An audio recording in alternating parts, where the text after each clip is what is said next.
No worries, man. Completely understand. How are you doing overall, man? I'm okay, man.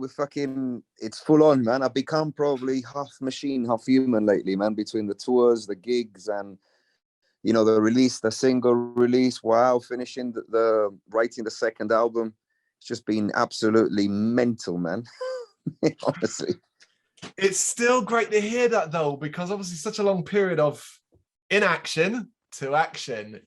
Yeah, absolutely. And it's just keeping up with it all, and apart from that, working at the same time, and it's just been a madman, working during the day and touring during the night. Yeah, never forget that as well. Day jobs and stuff constantly has to happen too.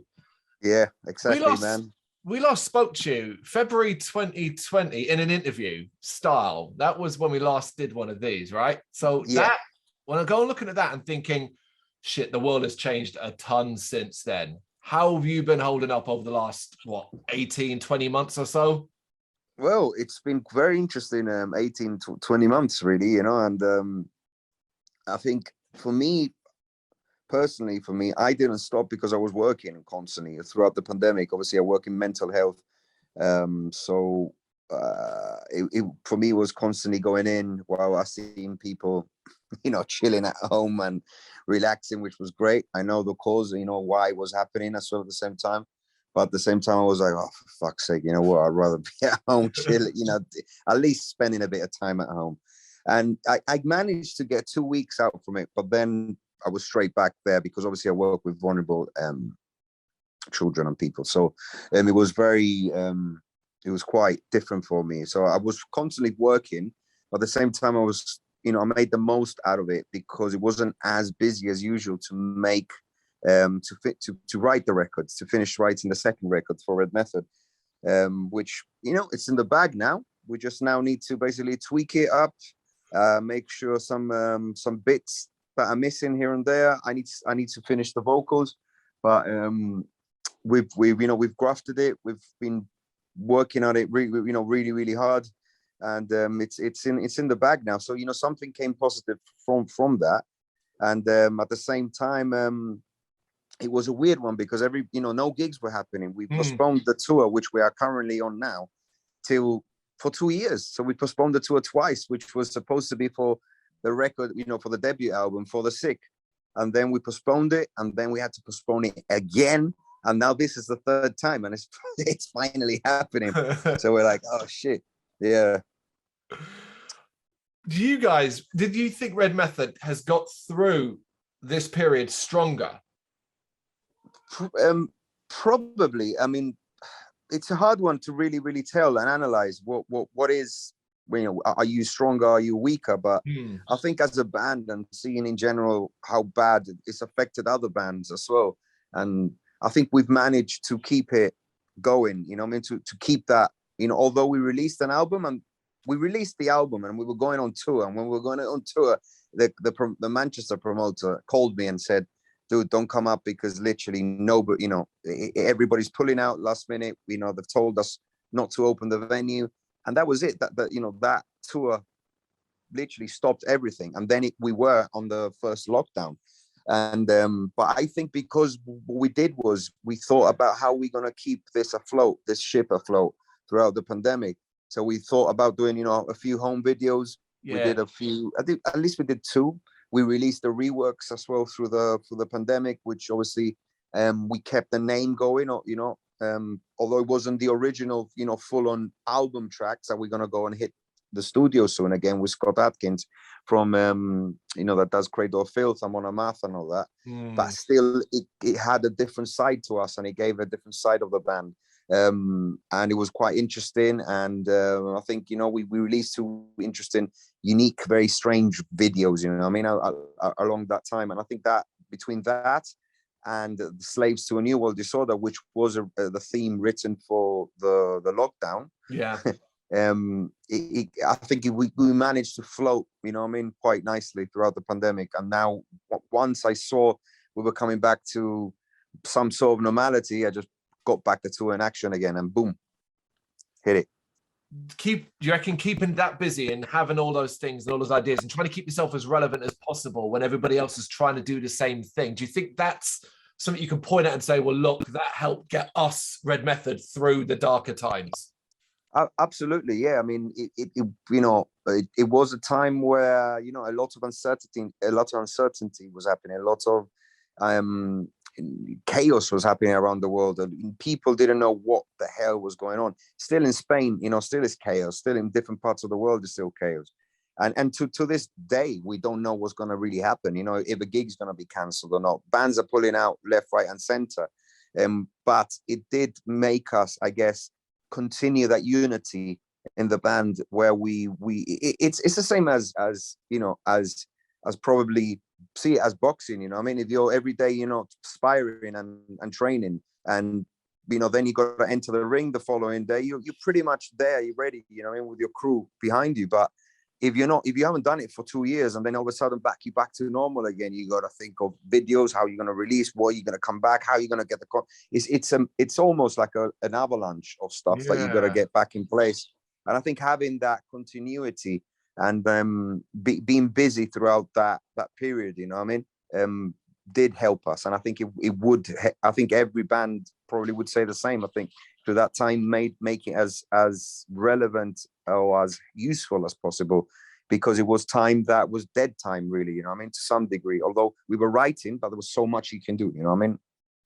Yeah, because it's really it's funny, it's annoying, it's frustrating, it's interesting that, simply put, For the Sick came out 2 months-ish before, no, 1 month actually. It was what, I can't remember when the first bloody lockdown was, the beginning of March or something like that. So what? I've got the tour date here actually. Wait 1 second. It was this tour, man. We were going. Can you see it? Yeah. Of course. That was the album. So that was released on around February, mid-February. So it must have been basically towards the end of February. Around that time that we went on to the lockdown, and that's it. I actually do remember it, because on March the 4th, 2020, I went to see Alcest with my wife, and on the walk to the venue, we were talking about COVID and the stuff that was going on, and going, what do you reckon? Do you think we might get gigs cancelled next week and stuff? Well, there you go. Yeah. It was a nightmare, an absolute nightmare, you know. And you know, it was a time. It was so uncertain. You know, the time was just like, you know, it was a lot of people have given up since then. I know a lot of people have given up, because once you lose that momentum as well, it's really hard to spark it back, you know. And some bands spark it up, and that's fine, and respect to them. But a lot of them, you fade, you know, you just give up, really, because look, let's be honest, you know, the music industry is fucking hard as it is already, you know, unless you're not a fucking, you know, arse licker that's licking ass every single day, or you're basically signed by a major label and you're a fucking idiot, whatever. Sorry, but you got it easy. Yeah, fine, respect to you.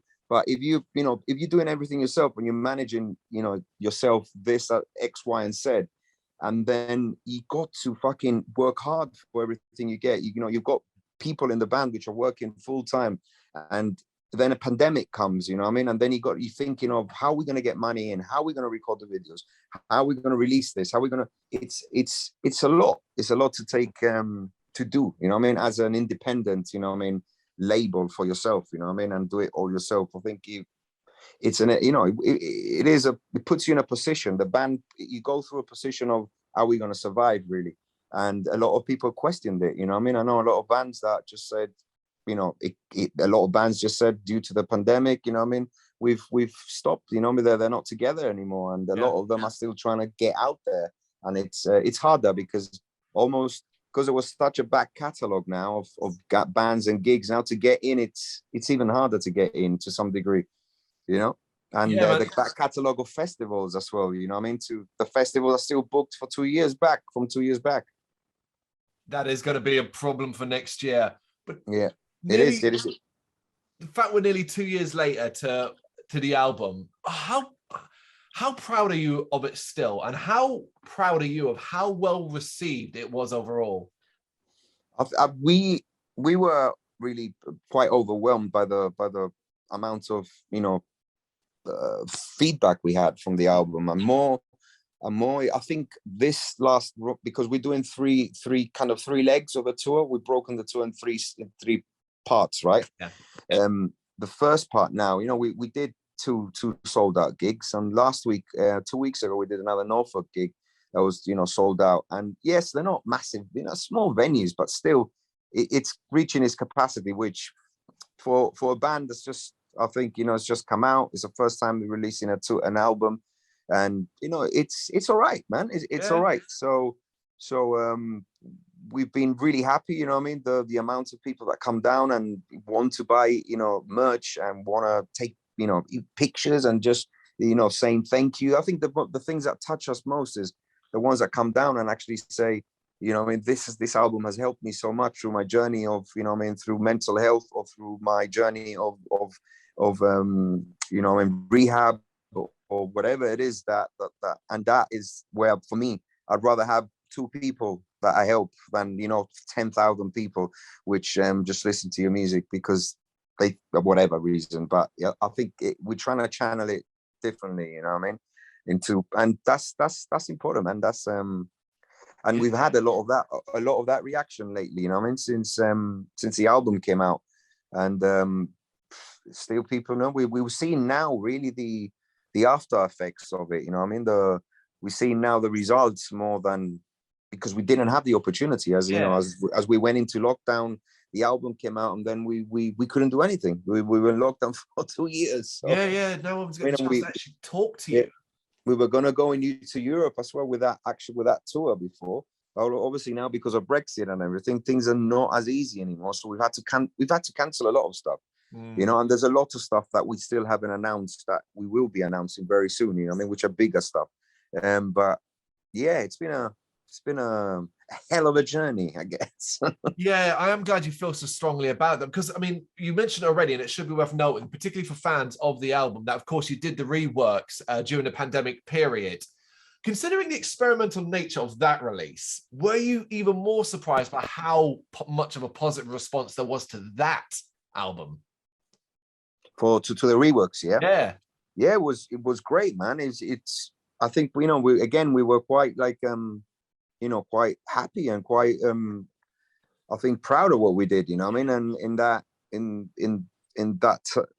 time, and I think it worked pretty good with us, because the pandemic was so weird, and so vaccines and all chemical stuff, and then you had the reworks, which was very kind of twisted itself and a different journey, and it almost fit together, with that time and what the reworks was. So I think a lot of people liked it and bought into it, and they liked the ideas behind it, the themes and stuff. So it did give us as well, an extra push, I guess, than rather not have done anything throughout the pandemic and just wait till now till we release, till we go out on tour now. So yeah, we did have a little bit extra. Plus we've been holding to our guns, really, where we are going to be releasing our biggest songs up to date in the second record. That's where our money is at, basically. That's where we're going to put everything into it. And a lot of work has gone into that one. Like I've been writing solidly for 2 years now. On the album. Our guitarist Quinton also has done a lot. Fred has been able to do his drums on it. So we kind of the bass player has done some great bass stuff on it as well. We all kind of we've all been chipping away, at it in their own departments. A lot of it has been done as well on mobile, to be honest, just basically online. A lot of the stuff, because again, we were a lot of it, half of it was pretty much written in lockdown as well. So yeah, a lot of it was over Skype, but now we're finally going into a rehearse room, finally, after about 2.5 years since we released the first album, and we actually rehearsing as a band the new songs, which we've never actually done before. How was that? Is that fun? It was great. Yeah, it's amazing to open a new chapter in the band, after, because prior to that, you know, I've been these songs, the debut album For the Sick, songs like Split and My Psychosis, those were written, like I wrote those 5 years ago, like a long time ago, and I had them there, you know, I mean, waiting for when would be the, you know, when the time would be to assemble Red Method and get this out. And it's, I think that it's a breath of fresh air now to just be able to say, okay, boys, you know what I mean, let's now move on and let's just start doing something new. And, you know, the new songs, you know, looking at it through the Red Method lens, but it, you know, it's just heavier, it's dirtier, it's grimier, it's more melodic, it's more emotional. It's more Red Method. That's the only way I can put it. It's gonna be more Red Method, you know what I mean, in every single avenue or, you know, department, really. So yeah, we're really looking forward to it. Well, it should be no. Sorry, go on. It's gonna be it's gonna be crushing, man. It's gonna be crushing. Yeah. Sick, so we're looking at Easter probably to go in and to record. Around Easter time, we'll start hitting the drums, getting the drums in and the guitars and bass, keyboards, and then vocals last, obviously. But around Easter, I think we'll start teasing some people probably by around download time, maybe. Oh, okay, good timing. Good timing. All right. Before we get there, though, man, we have to talk about, of course, the end of the cycle. For the Sick is the last single, Adriel, November 20th, International Survivors of Suicide Loss Day. It's a heavy subject, I know, but could you maybe tell us the story behind this track and why you're marking this day with a release?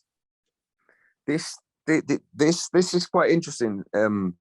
Really, it's a hard question because this was a song that I've always wanted to put out, and I've always wanted to do something about a friend of mine that I had back in Gibraltar. His name was Adriel, and he was my drummer, my first band in Gibraltar.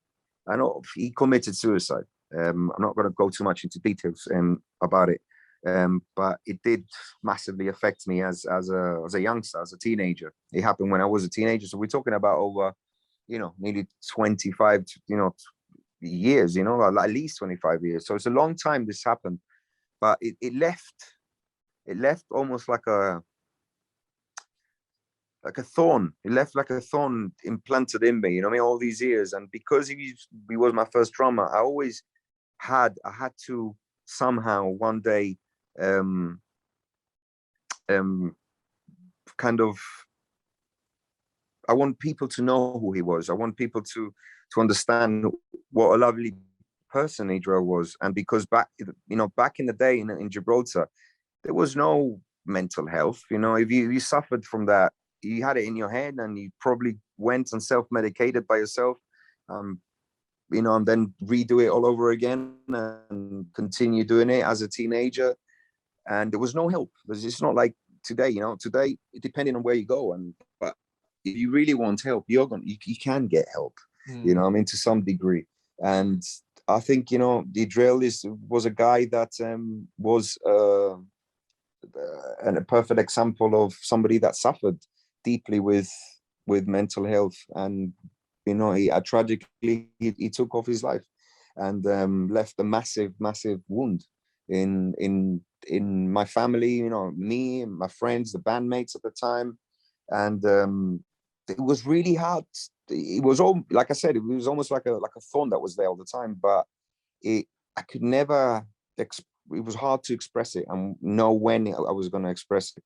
And it was through, obviously, For the Sick that, it came that it was time to basically bring this to light and get it out probably from my chest. And because in Red Method, there's so many people that have also suffered from tragic losses and suicide as well. We thought it was a perfect opportunity to be able to bring this to light with a name, Adriel, behind it. And this is it, and then we thought, okay, so what can we do to help here? And we thought we'd made a plan out by ourselves. Yep. And we're gonna, we've been donating money to Mind. And we are going to be releasing t-shirts, I think tomorrow, actually, where money's going to also go for them. raising awareness for mental health. We've been doing a poster collage for everybody that's going to take part in it. And, you know, there will be 3 posters in our tour to give out to everybody that's taking part. They can take one, and whoever wants to buy one, they can buy one, and half the money will go to Mind as well. It's little, but you know, it's a help. It's a little help, you know what I mean? And it's raising awareness, you know what I mean, that the people are not alone, that, you know, we're here to talk, and we're all here to talk as a community and to be able to help each other. Because the most important thing is, you know, being open and just being able to talk about those feelings. And it's the worst is when you just keep them in for yourself, and it starts to build up and build up and build up. And it's affecting a lot of people. It's affecting a lot of musicians, a lot of youngsters, a lot of, you know, everybody. Are you personally encouraged by the recent, and when I say recent, the last couple of years, the spotlight that's kind of gone on mental health and behaviors, not just in the rock and metal world, but in the musical world overall, the fact that people are talking a bit more about it? Yeah. I mean, I work in mental health myself, so I'm very aware of everything that's happening, you know what I mean, and what's available and what's not available. But lately, I'm quite happy. It brings a smile to my face more, because I can see that it's going out there. It's not like before where you used to see, oh, I'm depressed, like a guy. Imagine being a guy, right? And it's saying, yeah, oh, I'm a bit depressed because this, that, the other. People just take the piss out of it. Oh, mate, just, you know what I mean? Well, now it's seen through a different lens, at least, you know what I mean? And it's valued a bit more, and people are taking it a bit more serious, you know, because we know, and we understand, probably is a word, we understand more how mental health works, you know what I mean, and the damage that it can cause.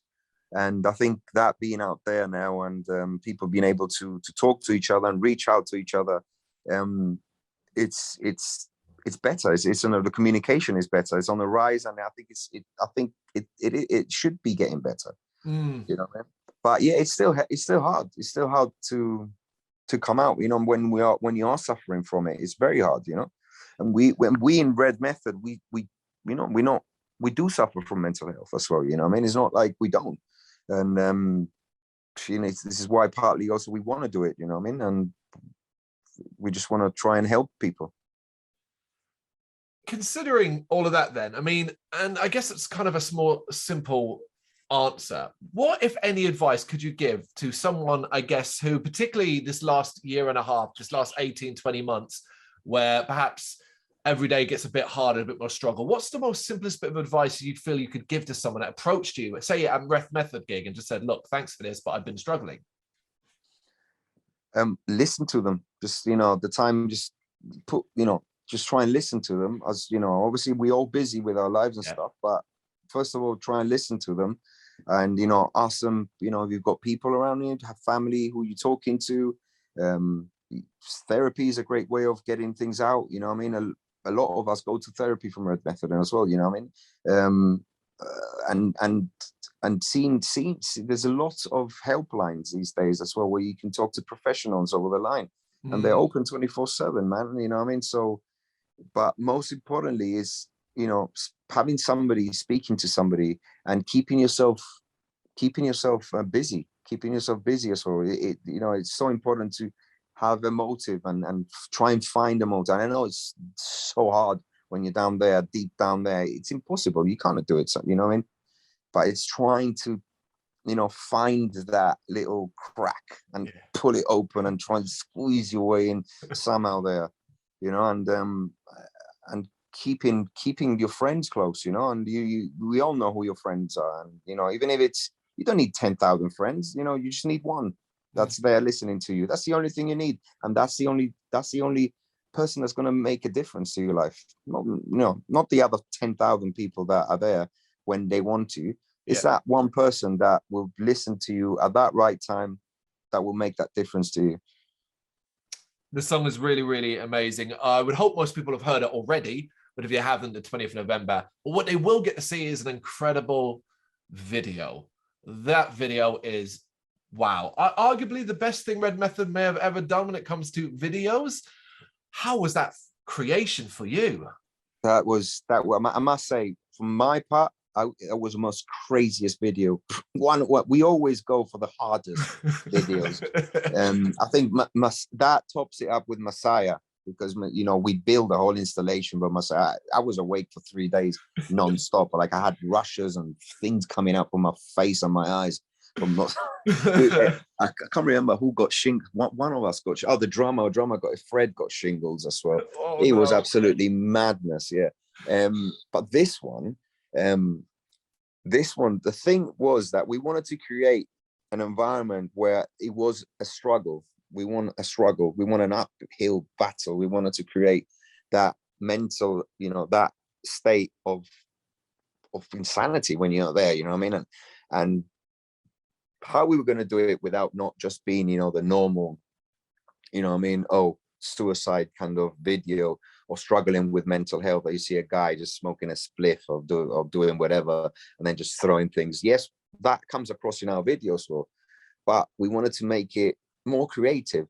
I wanted to really enhance that bit. So what did we do? We gave ourselves the hardest job ever, and basically learned the song in reverse.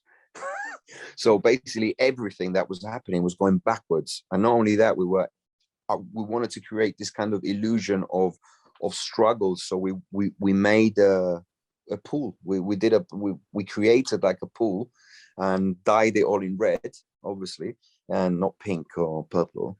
And that was kind of, the inner struggle within yourself, of trying to keep up with life and keep going to the very end, till you find that right path, and obviously the video is not out yet, but you've seen it, right?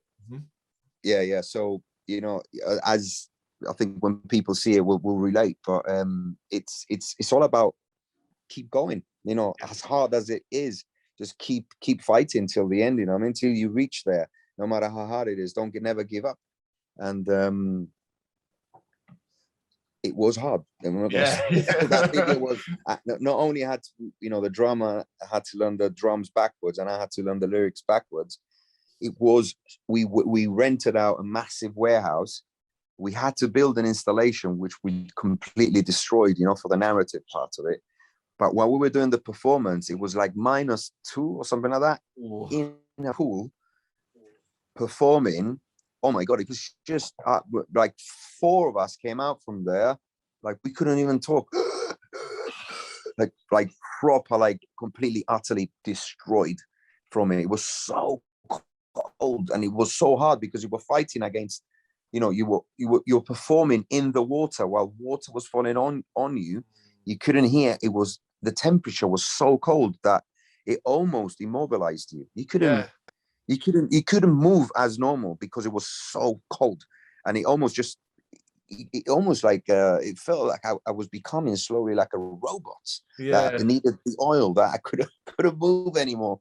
And to the point, it was horrific. And I remember I did mine first, and our director said, just go for it, man, just go for it. So I really went for it, obviously after putting makeup for like 1.5 hours. So for the first verse, all my makeup was gone off from my face. We didn't think that. Of course. And then he's like, oh God, you're going to have to go back and get your makeup done again and do it again. Bearing in mind, I was completely soaking wet and there was no heaters. There was nothing in this warehouse in the middle of nowhere. And it was, we all got ill from it. It was just, but we had a, at the same time, we had a great time doing it. And it was very emotional. It was very emotional. The actor that we got was crying while he was actually physically crying while he was trying to get those, emotions out. And he really served the song, and what with the message we were trying to put across. Yeah. I think it's an important aspect from a fan's perspective with Red Method is the emotion that comes across, not just in the music and the videos, but also when you play live. Now, we've already talked about how you've been out on tour at the moment, but you guys have been kind of very, very busy. We caught you a few weeks back at Badger Fest, which was class. I know you've just been out with Ghost of Atlantis, and of course the 500 is upcoming next. This is a variety of bills, man. Is this where you think Red Method excels, being on these bills where it's different styles of music, different types of bands, and you fit nonetheless? Yeah, I mean, apart from, you know, Ghost of Atlantis, a fucking killer band live, you know what I mean? Great dudes. We've got very close, you know, as mates together. And 500, they're my bros from back Gibraltar, you know, Andy and all of them, half of them are from Gibraltar. So I known them since we were kids. But apart from that, I think, you know, Red Method, the thing is, we're not, a lot of people say, oh, they're new metal, but they're way too heavy for new metal. Then other people say, oh, they're industrial metal. And then other people say they're extreme metal. Then some people say, yeah, they're death metal mixed with industrial. So you name it whatever the hell you want. I mean, I don't care really. You know, I mean, for me, it's music. You know what I mean? I think we fit wherever people want us to fit. You know, I think it's, you know, as long as a band is not playing Zamba music and we're playing, you know, what we're playing, I think we could go together. Yeah, obviously we wouldn't fit up, I guess, in a all black metal bill. You know, I totally understand that and get that, but there's loads of crossovers in Red Method. You know, you know, there's links to Korn, and then there's links to Origin, Hate Eternal, which is the most extreme stuff. But it's who it was what makes us, you know. And then, but yeah, it is what it is. I think mixing it, I like mixing it with bands, man. You know, for some reason I don't like to stick just to the thrash all the time, or to the death metal, or to the whatever the hell you want to call it, you know. I just go with the flow, you know, and just help each other, you know. I go more with, you know, if the promoter's a good person, he's doing a good job, you know, he's interested in the band and he's a safe guy, well, let's help him there, you know. I mean, let's play, you know, and he helps us, we help him promote and get, you know, and him promote his festival, and I'm asked to promote the band, and the same with bands, really. You know what I mean? I like to properly pay respect to friends that I've done us favors, and stuff like that. I mean, at the same time, and yeah, you know, we are getting a lot of, I guess, requests to tour with other bands at the moment and stuff. But I think after the 500, we will, and this is touring as well, which is our mates, very close mates. They were touring with us from back in the day, from our first band, Ted Moll. But I think after this tour, we are gonna stop for at least about 3 months. Yeah. So we're just going to lay down our head for 3 months. The record's pretty much written, so it's just about fine tuning and making sure that we're ready for that big album that's going to come. Well, yeah, that's the thing. If you don't catch Red Method on these kind of dates up into December, you are, as you said, back in the early portion of 2022, including if you are in my hometown, London, you are playing the Electric Works there as well. So make sure you get down to that. I was going to ask you at the very, very end, all about potential plans for 2022, but I feel like you've covered it already with the record and the plan, and it's simply a matter of now just sit back, relax, wait and see. And it feels like, although you're going to take some time to sit down, relax, it still feels very much like momentum is really moving forward from Red Method. Yeah. There's a lot of interest. I think we know more than anything, you know. I mean, that's all. We're creating our own buzz in, you know, ourselves, and more than having the external help from other, say, a label or from an agency. We're doing it all ourselves, you know. The boys I work with, you know, Fred, Alex, Quinton, Will, Dave, you know, they want to carry, you know, they want to push the band, you know, and they're great, you know what I mean? And we've done a lot of stuff because we've said, okay, we're going to do this, you know what I mean? And we're going to push this, even if I need to hack down some human to death, you know what I mean? And we just do it, you know what I mean? But it's more kind of that kind of mentality towards it, you know. If you want it, go and get it yourself. I'm not going to wait for, you know what I mean, for some idiot to come back to me with an email saying, hey guys, yes or no, you're not so interested. I've done that too much in my life, you know what I mean? Like, yeah, we just try and do whatever we can, and that's it. But yeah, it's been going well, and I'm hoping, you know, that that the interest keeps going. Yeah. Hopefully. And I think, you know, with the second record, that's where they put us. People will know more who we are, you know what I mean, and it'll be more direct, you know what I mean. So Can't I wait, think man. it will be a place for people to understand us more and what we are about and what the songs are about. You know what I mean. But for me, the first one has been getting out there, you know what I mean, showing people who we are, but the second one it'll be about, you know, letting the music talk, you know what I mean, a lot, and having that extra heavyweight songs in the album, you know what I mean. Oh yeah. Thank you very much for watching. You can check us out on gbhbl.com as well as on Facebook, Instagram, Twitter and Tumblr. Go to Patreon to help us out over there. That's patreon.com/gbhbl, as well as Big Cartel, where you can find some of our merchandise. We have a podcast running on SoundCloud and Apple Podcasts. And of course, if you like this video, do us a favour, hit the subscribe button and help the channel grow. Games, horror and heavy metal. What else is life for?